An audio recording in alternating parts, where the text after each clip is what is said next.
Welcome to Real Clear Politics on Sirius XM for Wednesday, December 10th. I'm Andrew Walworth, and joining me are RCP President and co-founder Tom Bevan and RCP White House correspondent Phil Wegmann. So, gentlemen, let's start with the President Trump and his health. The Atlantic magazine has a piece today. The headline is, quote, "The enfeebling of the president. Trump is showing signs that he's lost the physical stamina to do the job."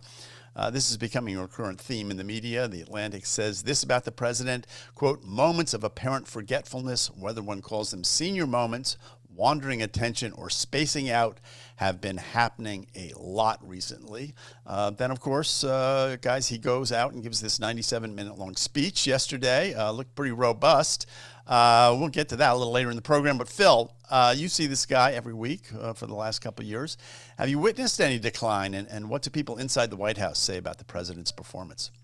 I think the schedule has shifted. Donald Trump isn't having as many meetings and events early in the morning. As a reporter, you don't wake up to the same kind of tweet storm that was characteristic of his first term in office. So maybe he's slowing down a little bit. But when I read that headline from The Atlantic, I thought, enfeebled in comparison to what?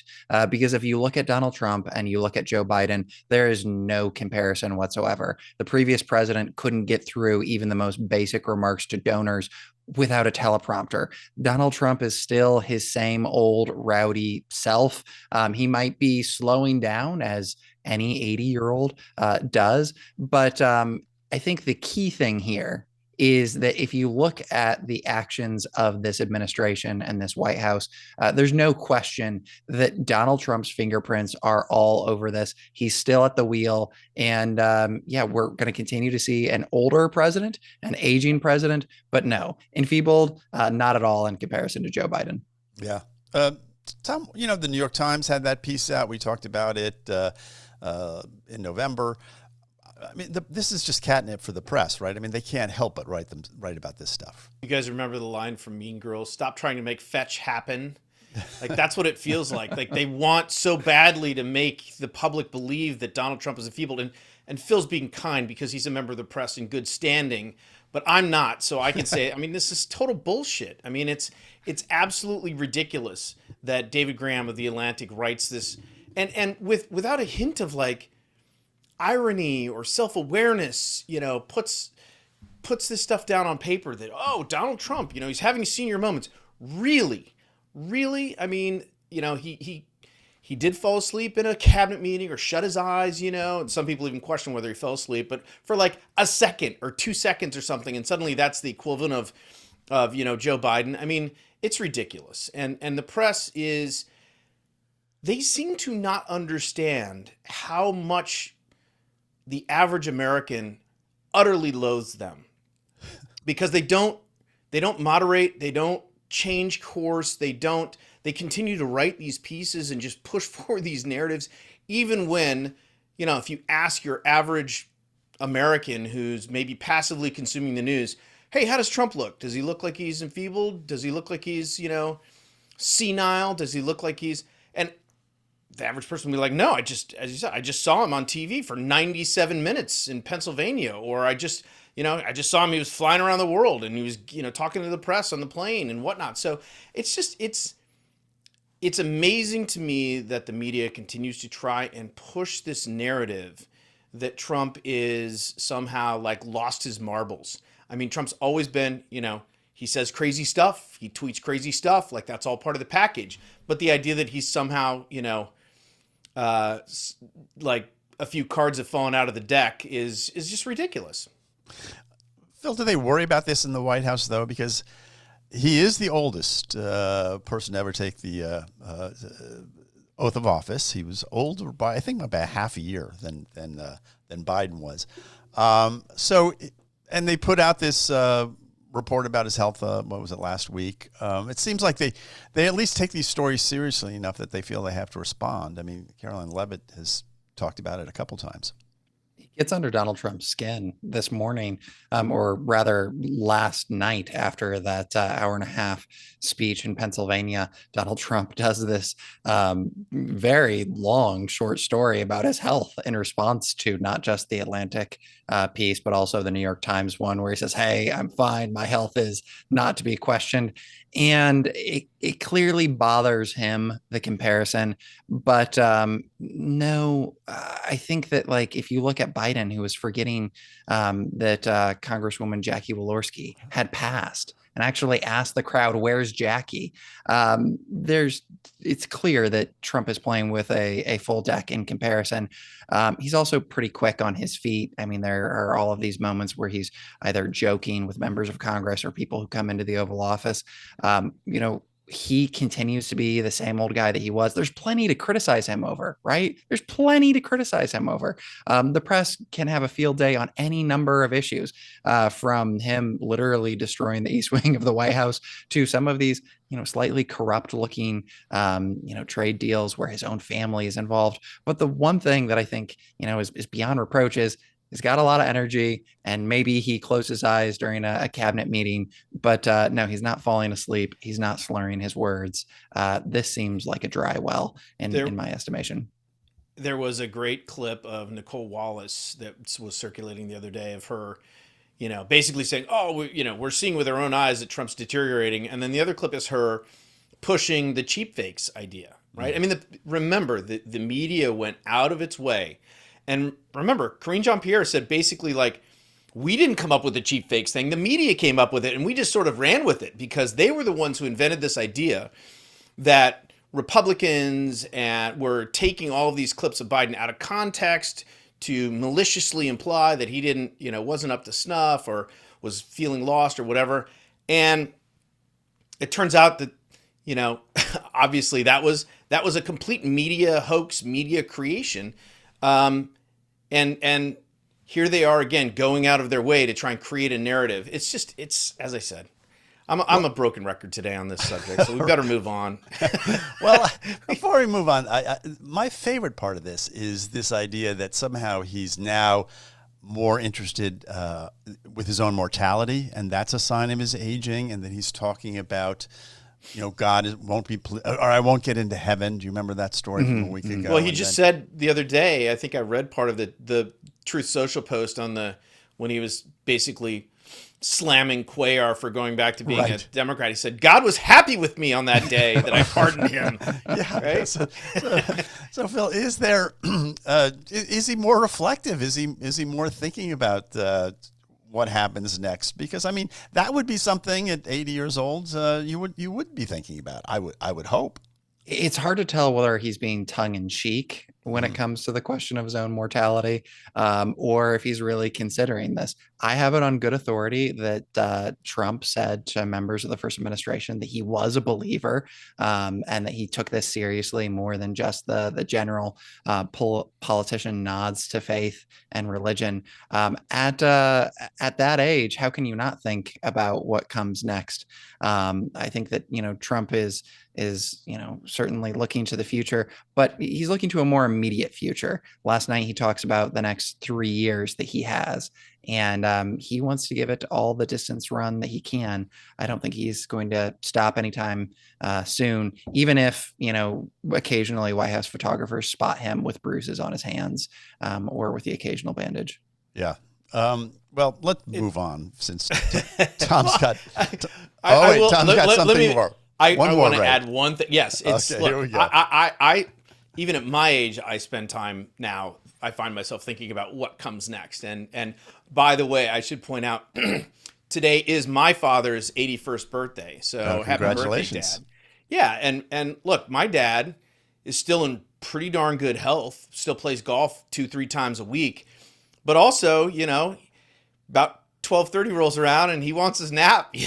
Like I think Trump is still pretty vigorous for not only for his age, but for someone who's even maybe 10 years younger. The schedule that he keeps, even as Phil pointed out, even though it's less than he kept in his first term, is still pretty darn impressive. Yeah, I mean, I want my nap at 12:30. So I was going to say my dad passed a couple of years ago, and I remember him saying, "If I die," and then he would film. It's like, so not everyone is reflective on this stuff, but let's talk about the Kamala Harris for a second here. New York Times had a piece yesterday where the headline is "Kamala Harris isn't ready to be written off." Basically, the whole article is sort of an attempt at a reset for her. Starts by saying that the one thing she doesn't want to talk about is running for president in 2028. Then the whole article talks about nothing but that. So, Tom, read the tea leaves here. When you see this kind of article, does it mean that she thinks there's a chance? I mean, and you didn't read the quote from the article that basically sums up the article, sums up Kamala Harris in one sentence is, she wants to be heard, but is not clear what she wants to say. Right. There's another great line in here about her, taking her place in history, and that there's going to be a marble bust in Congress. And so she knows she was, consequential. Mm-hmm. Look, Kamala Harris has, I think, always, and we saw this in the last campaign. As vice president, she had multiple attempts to reset, right? Multiple efforts by her team, and the press played along. Eugene Daniels, who's now at MSNBC and who was the White House Correspondents Association president, was effectively her stenographer for Politico and would engage in this kind of stuff all the time, trying to increase. And her favorability ratings were in the tank until she became the nominee, and then suddenly, Democrats got on board with her. But she's never really, she won the race for Senate, but beyond that, it's not clear that she's ever had some sort of North Star that's been guiding her. She's been incredibly ambitious, but when she was thrust into that role of running for president, you could see that she didn't know quite what to do other than to bash Trump, which is what all the Democrats do. But beyond that, and she couldn't figure out how to separate herself from Joe Biden. There were no policies that she had that were different from Biden's. I mean, she was floundering. And it looks like, even in her post-political career, as she tries to figure out what she wants to do and where she wants to be, that she continues to flounder. She continues to have sort of no driving purpose that would lead her in one direction or another, let alone lead her back into a campaign for 2028. Yeah. So the writer, this is the part I think that you're referring to. She says, thousands of people are coming to hear my voice, thousands and thousands. Every place we've gone has been sold out. She's talking about her book tour. And by the way, her book has sold incredibly well, by the way. I think it will be the best-selling memoir of 2025. The writer then asks, the question is what she wants to say, and goes on to say, the elevator pitch of Ms. Harris' ideology remains as elusive as ever. It's kind of a not so subtle way to say that, she hasn't solved what I think Tom has identified as the problem is, what does she stand for, Phil? I empathize with the former vice president, because every time I prepare for this podcast, I want to be heard, but I'm not sure what I'm going to say. With Harris, I think that you guys have hit the nail right on the head. What does she stand for? What is her brand? What would she bring to the 2028 Democratic primary? Because it would be a competition, not a coronation like it was last time around. And I'm struck by the fact that this last year has been sort of an attempt for her to rewrite the narrative and explain the presidential loss. And yet, she has receded when we have all of these other names like Governor Josh Shapiro or Governor Gavin Newsom. They're the ones who are coming to the fore. And often, they're throwing elbows with Harris saying, no, your account of how this went down is inaccurate. We saw Shapiro do that in particular with regards to the story about how he was considered as her number two. But, with Harris, if she's going to run in 2028, and it looks like she's going to, something to keep in mind is that the last time that she ran successfully on her own was 2016. This is not an electoral juggernaut. This is someone who united the party because they didn't have another option. Now, if she tries to unite the party again, to Tom's point, what is she going to unite them around? when Trump is no longer there? Is she going to argue that JD Vance or Marco Rubio are somehow just that much worse, and she'll come up with a plan later? We'll see. Yeah. Well, she has a pack. And it is worth noting that the last time she ran for president in 2019, she did not make it to the starting line. I mean, I was there at that first debate in Miami, where she, turned to Joe Biden and was like, that little girl was me. And after her announcement, which was, she got a very favorable press on her rollout, and everyone said it was really well done.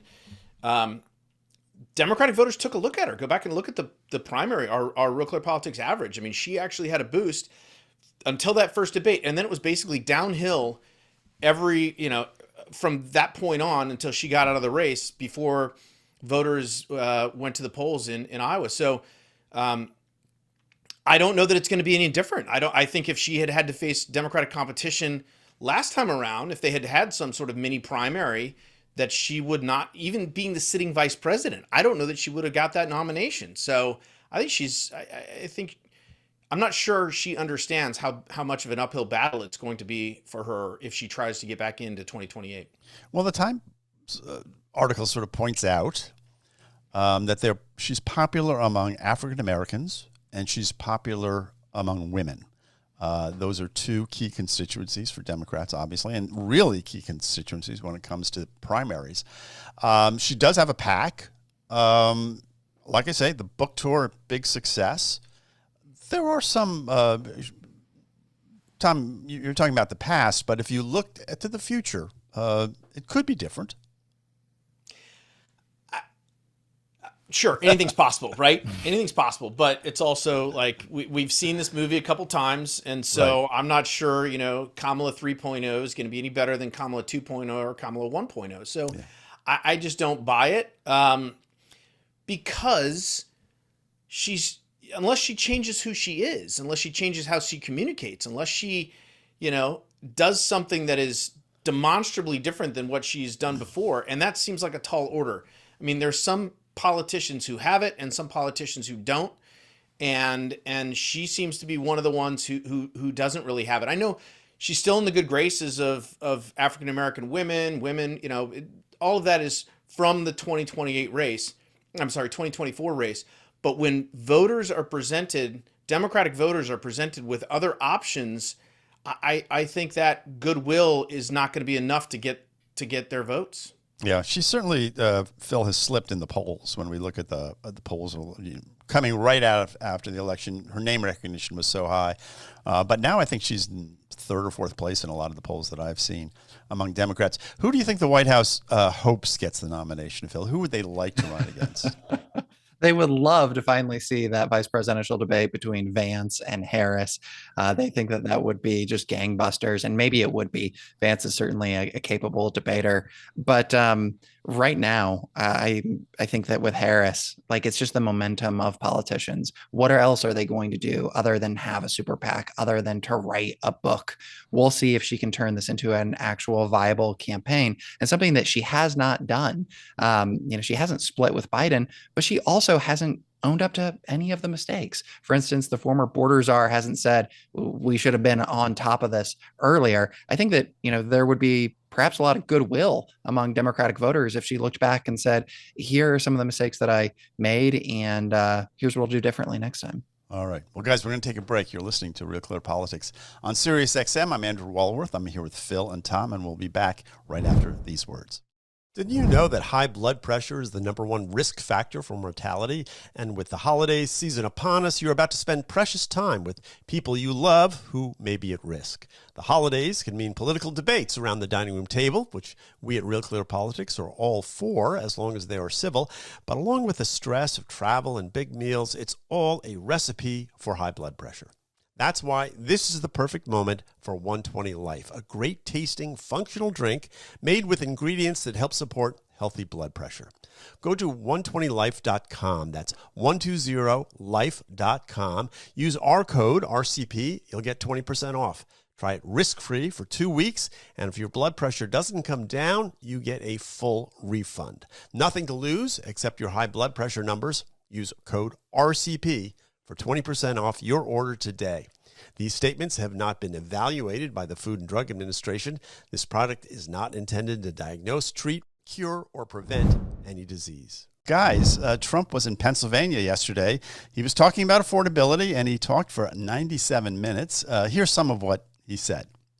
They have a new word. You know, they always have a hoax. The new word is affordability.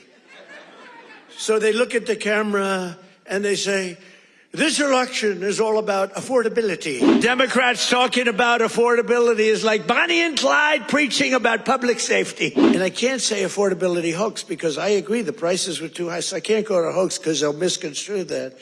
But they use the word affordability, and that's their only word. They say affordability, and everyone says, oh, that must mean Trump has high prices. No, our prices are coming down tremendously.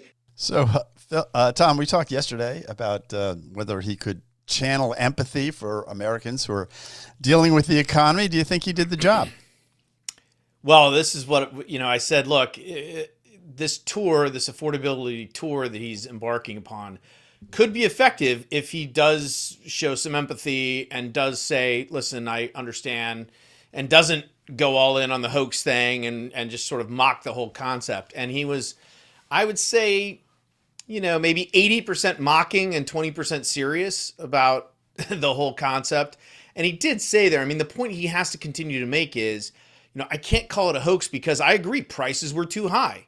And the blame for that lies with Joe Biden and the Democrats. He needs to continue to say that.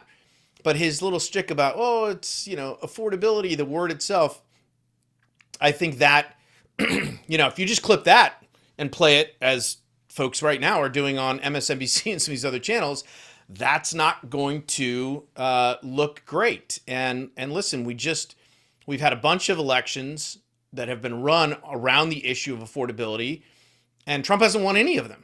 The Republicans haven't won any of them. And we'll talk about the Miami mayor's race. We'll talk about this Georgia seat. They continue to lose on on the issue. And so they've got to get a handle on it. I'm not sure what Trump did last night is going to be enough to assuage concerns that people have. Yeah, Phil, what about in the White House? Because the reporting was beforehand that they were like, please, Donald.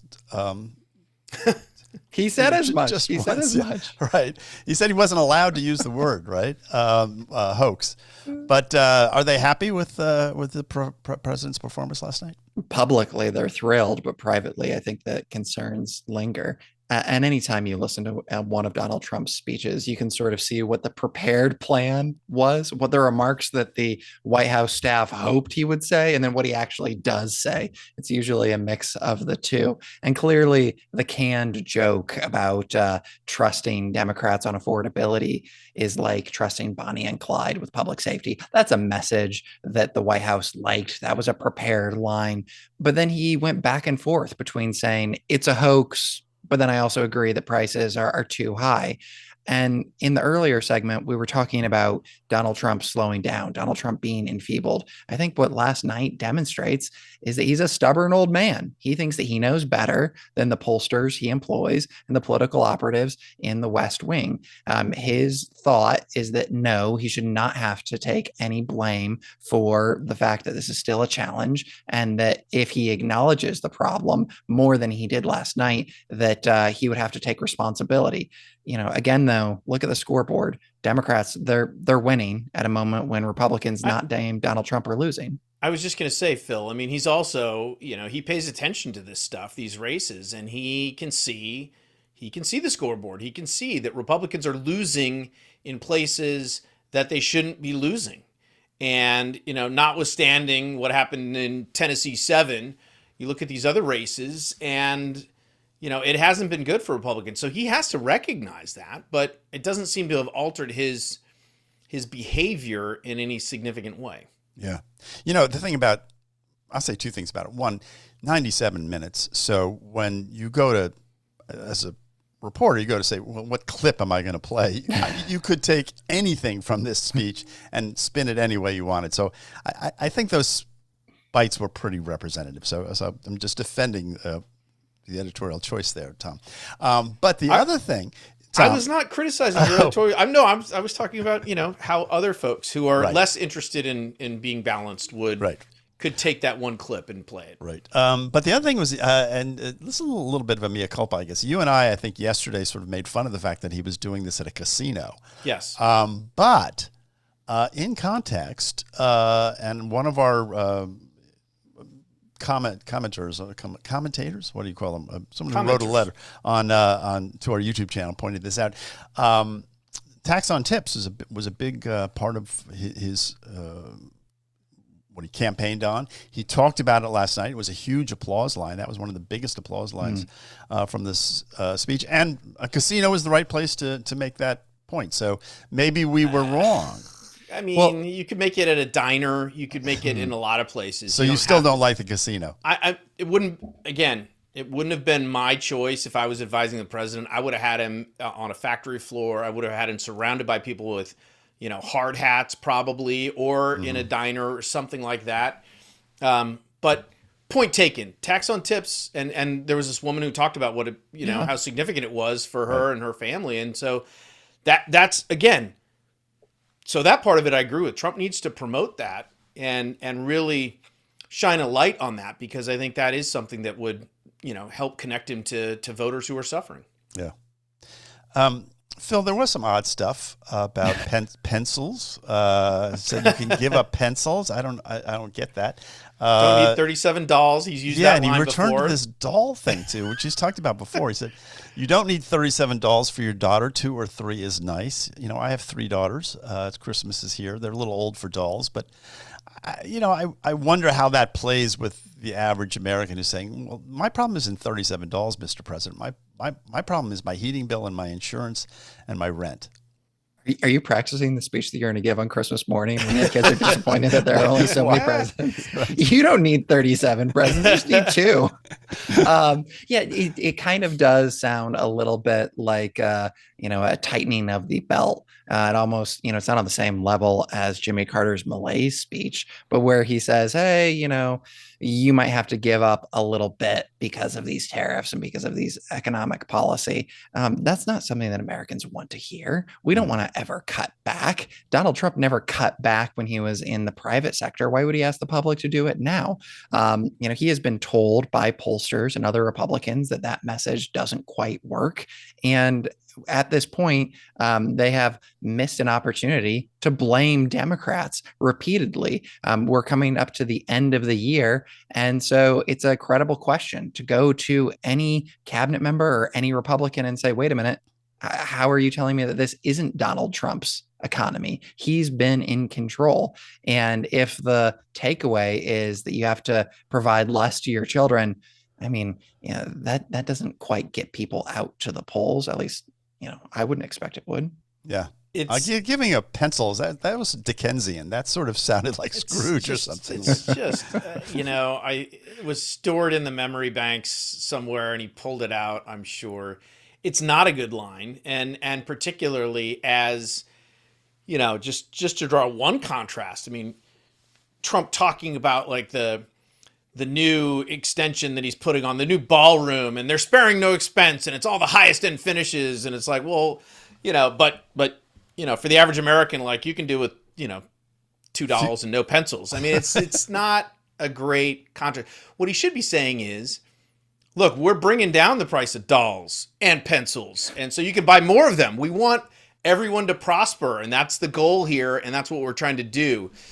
The way he's talking about it now, to Phil's point, is one of cutting back and shortages, and it does invoke the Jimmy Carter, put on a sweater type thing, which is not what the president wants. Yeah. Well, let's talk about DOGE. Elon Musk. He appeared on the Katie Miller podcast yesterday. She worked at DOGE. She's the wife of Deputy Chief of Staff Stephen Miller. So it was a pretty interesting conversation. Here's Musk on whether he would do DOGE again. 2 ways to think about it. One is if you could go back and start from scratch, like it's January 20th all again, would you go back and do it differently? And knowing what you know now, do you think there's ever a place to restart you, not saying others in your stead, you go back and restart doing DOGE? I mean, no, I don't think so. What I do, I think I probably, I don't know. Would you do Doge again, knowing what you know now? I mean, the thing is, like, I think instead of doing Doge, I would have basically built, worked on my companies essentially. So, and the cars they wouldn't have been burning the cars. So, Tom, I thought that was fascinating. That, he mentions the burning of the Teslas. Yeah. And you would hope that sort of vandalism, wouldn't have the effect because you don't want to encourage that. But it must have really gotten to him. You could tell it totally got to him. He'd gotten involved in politics during the campaign, and then he went into government, to help, not taking his salary, taking time away from, his companies, running his companies and doing all this stuff. And I think he underestimated the level of hatred that was out there. And I think he was shocked by it. I think when they started burning his cars, these Tesla dealers around the country, I think that really did, make him sit back and say, what is going on here? Like, this is way more than that was a level that he didn't see coming. He also talks about how Doge was kind of successful, a little successful, and just even the requiring a payment code for any payment that's made, just changing the computer systems to do that was a monumental savings for the American people. I mean, I think in a perfect world, as we talked about this a lot when we talked about Doge, because there was, as soon as Musk and his band got in there and started rooting around all these different agencies, the Democrats in Congress went nuts. And so in a perfect world, this would be something that Congress would do. Democrats and Republicans would get together and they would investigate and do the kind of things that Doge did, go in and audit all of these different aspects of government, agencies of government, and make sure that they were spending taxpayer money appropriately and efficiently, and there wasn't fraud and there wasn't abuse and all of those things. But that's not the world that we live in. Unfortunately, it took someone like Elon Musk to go do this. And the fact that a guy of his stature and caliber and all the smart people he brought in faced the amount of resistance that they did and basically came away saying, like, yeah, maybe we helped a little bit, but not a lot. We were kind of effective, but not really. Gives you an idea of just how large and monstrous and unwieldy and the federal government is. Yeah. Phil, how's it viewed in the White House? Because there was this quote from OPM director. He said, "The spirit of Doge still lives on." That sounds like defeat to me, but the ghost of Doge is roaming the halls. All right. I'm not certain if White House staff have gotten a chance to listen to Katie Miller's podcast just yet. I know that they're happy that the president and Elon Musk are on the same page and no longer enemies. But I think the takeaway from the entire Doge experiment is that the world's richest man realizes that government cannot be run like a business. I mean, come on. You think Russ Vought, the OMB director, doesn't know where the waste is? You think that some of these fiscal conservatives, when they say that they're serious about going after waste, fraud, and abuse, don't know where to find it? They do. It's that there isn't the political will to cause harm to your side of the aisle as you go after some of this patronage. They don't have the stomach for it. And so while this administration is patting itself on the back with some of the spending being reduced by, I think 1 or 2 percentage points, I mean, we're still, $39 trillion in debt. I mean, I don't know the exact figure. I don't know if the exact figure even matters anymore because of, the rule of large numbers, and they're very, very large. But yeah, Elon Musk, he was cowed to the spirit of Doge, though. I think that he was an avatar, at least publicly, for getting the public on board with this belief that their government spends too much and not to the benefit of the individual citizen, but to the benefit of bureaucrats and a federal class. I think that still lingers. And I think that we can see some of that resentment on display as you see Trump point to Minnesota and say, look, there's $1 billion of waste. $1 billion doesn't matter when it comes to the federal ledger, but it does get to the fundamental fairness question, which is something that Elon Musk raised. He did not like the big beautiful bill. That was sort of sort of inflection point in his relationship with the president, and it does make you think, Tom, that I don't know if he said this into so many words, but the easiest dollar to save is the one you don't spend. That basically, if we're going to go allocating all this money willy-nilly and overspending things like the big beautiful bill, the idea that you're going to come back later and do sort of a mop-up and cut government waste and put things right is a pretty tall order for anybody. And if anyone had a chance to, if you think about it, as you pointed out, richest man in the world, president has come in, he's got a mandate to do this. He talked about this during the election. Elon Musk was a big part of the campaign. There was this was about as good a chance you have going into something like this to get something done, and it doesn't look like you could get it done. Totally agree. I mean, it was in some ways the perfect storm. I mean, obviously Republicans would have liked to have had maybe, bigger margin in the House, but yeah, controlling all levers of government, full backing the president of the United States, brings in his team. And again, the reaction from the bureaucracy, from Democrats, and from the media to circle the wagons to absolutely go after and vilify this person in particular, but all of his employees that were working for DOGE, story after story about how they're tinkering in the back end. They've got your private information. I mean, it was a complete orchestrated scare campaign to try and delegitimize DOGE from the beginning. And the question is, well, why is that? Why can't we have a rational discussion? And we talked about this too. Look, I think the president and Elon Musk would have been better served to prep the public ahead of time, give an Oval Office speech, the two of them together, and say, look, here's what we're going to do. This is what we're going to do. Here's why we're going to do it, and here's the purpose behind it. Because they didn't do that, they allowed the media and the Democrats to sort of take control of the narrative. They were just getting in there and ripping stuff out and getting to work. Meanwhile, they lost the public relations battle, and within a few weeks, they were upside down and underwater, and that made it that much more difficult. So I think, will there be a chance to do this again at some point in the future? I don't know, maybe not. But if there is a chance to do it again, if J.D. Vance wins and Republicans still manage to control both chambers of Congress, the administration would be well advised to, again, lay the groundwork, do the public relations battle, try and win that up front, and also work with Congress to the extent they can. Because once they have buy-in from Congress, it makes this stuff a lot easier. It was just too tough the way they did it this time. Yeah. Members of Congress were happy to take their picture with Elon Musk. They were not happy to do the work. Republicans have shown themselves fundamentally unserious about fiscal responsibility. And ouch, Phil Wegmann comes here with he's loaded for bear today. Hey, Phil, this sounded from this interview like he was done with politics. That must not make all Republicans happy, right? I mean, he had a pretty big checkbook, and he was willing to spend money. Do they fear that Elon Musk going away will blow a hole in their campaign funds? I think they're just really happy that Elon Musk isn't funding a third party like he promised to for a little while.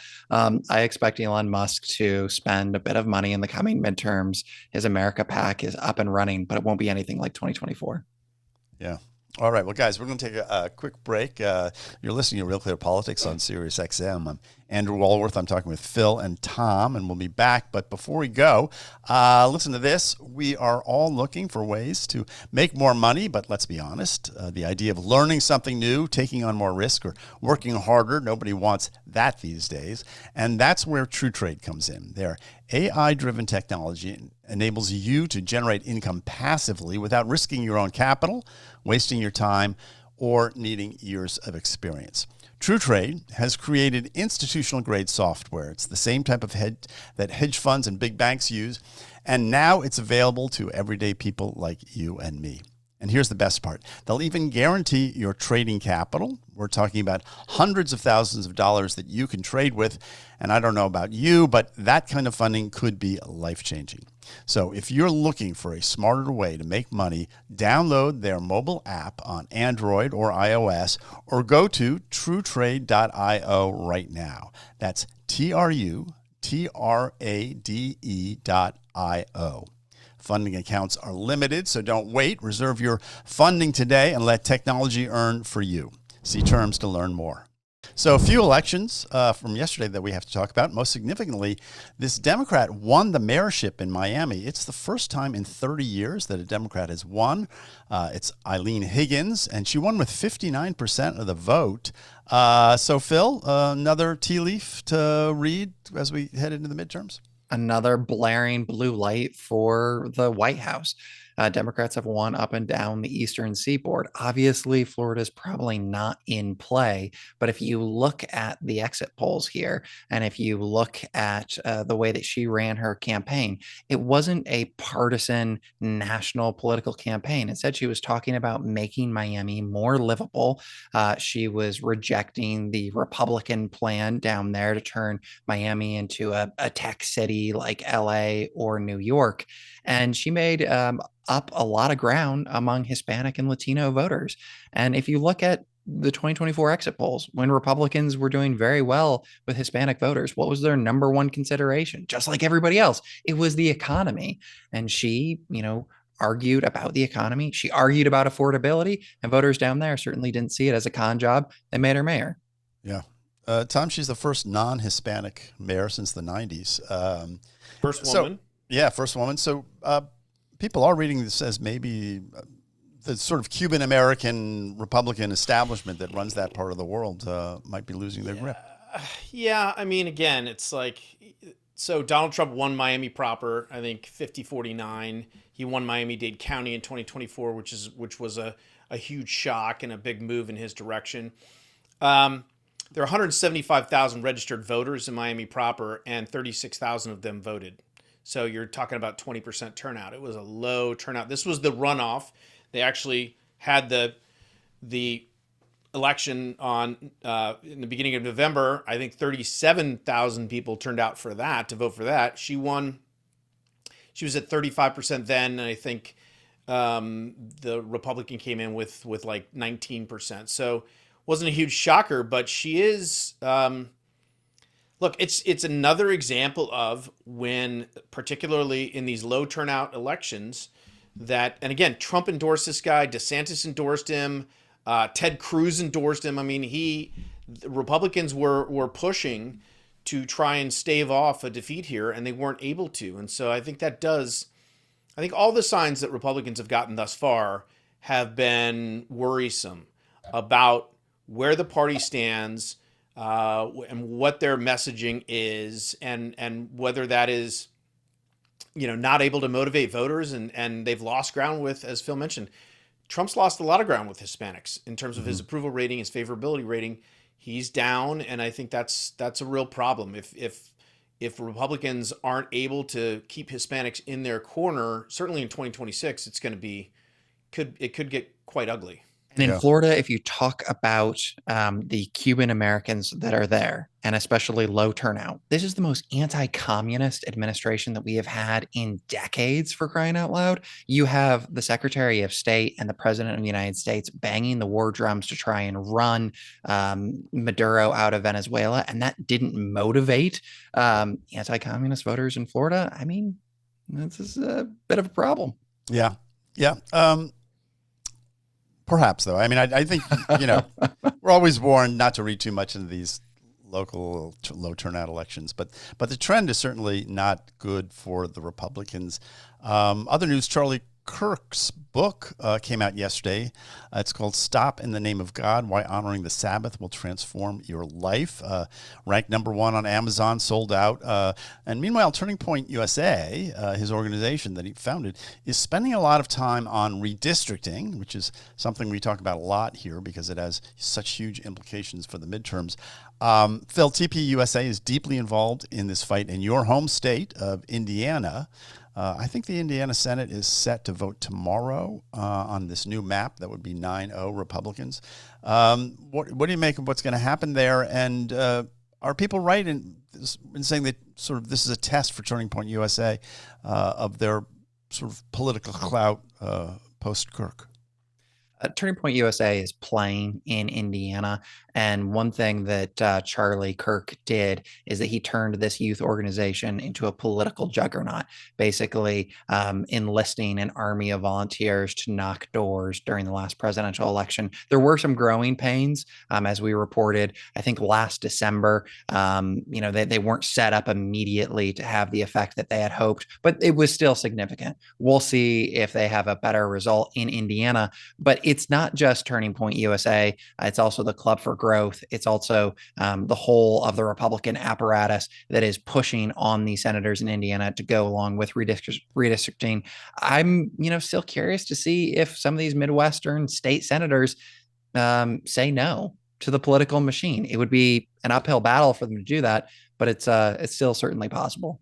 Yeah, Tom, can I make those? Yeah. Well, I want to comment on the book thing because, as I mentioned on a previous show, I was at Megyn Kelly's her last live event, which was in Glendale. Erica Kirk was her guest, and she brought out with her a copy of the book and part of Charlie's journal.